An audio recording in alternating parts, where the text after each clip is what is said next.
Bom dia, queridos alunos do Vereda. Vou gravar o último vídeo aqui de Sociologia.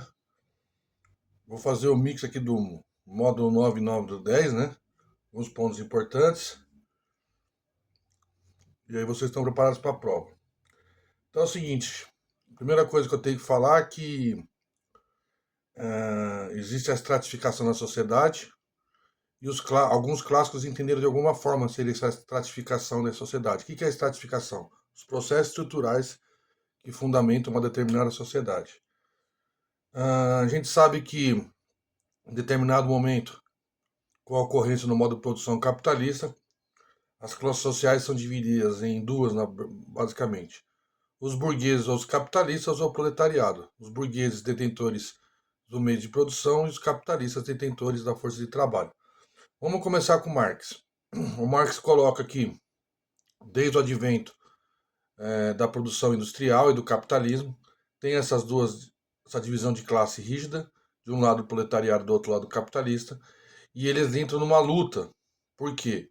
Porque os detentores do meio de produção procuram explorar cada vez mais a força de trabalho, através do fenômeno da mais-valia, que você já conhece bastante, como é que fundamenta, né? Propicia na alienação tanto do proletariado quanto do capitalista. E, por outro lado, a força de trabalho procura melhores condições de trabalho.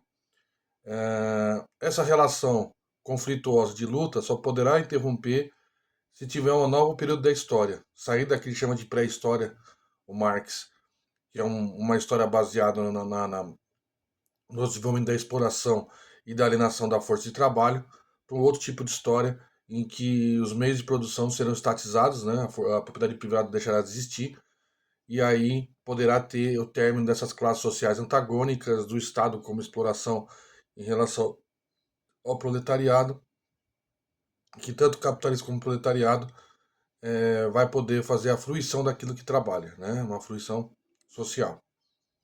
Então aqui esse antagonismo só poderá ser rompido através de uma revolução. Ah, e basicamente o critério que determina ah, no Marx as classes sociais é a relação do indivíduo com a natureza. Se é uma relação de trabalho, é o proletariado. Se é uma relação de expropriação, é o capitalista, porque eles detentores do meio de produção e procura controlar, dominar e subjugar a natureza. Já em relação ao Weber, o Weber ele é um pouco diferente em relação ao Marx. Ele reconhece a divisão de duas classes antagônicas, mas ele fala para fazer a estratificação social não é só a divisão clássica dos detentores do meio de produção e os detentores da força de trabalho. Tem também a questão social, a questão do status, do prestígio, que geralmente é oriundo daqueles que detêm as forças, detêm os meios de produção, mas nem sempre.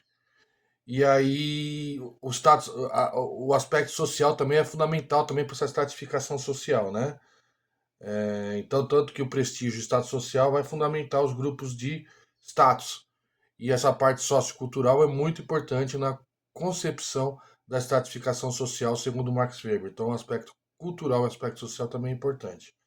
No Brasil, as classes sociais são divididas, as classes sociais são fomentadas através do critério econômico de renda, sendo que esse critério econômico de renda ou é a renda familiar ou a renda per capita, ou seja, anual ou mensal, né? Aquela renda que o indivíduo adquire ao longo de um período, né?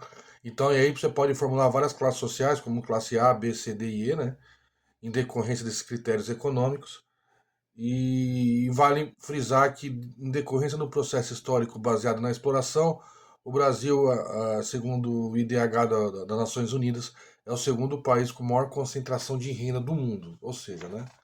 Como é que a gente pode falar em justiça social, em não ocorrência de fenômenos como a violência, a, enfim, vários fenômenos sociais aí complexos e sem tocar no ponto da desigualdade social? É impossível. É impossível. Importante também falar da questão de raça, né? Questão de raça. Peraí.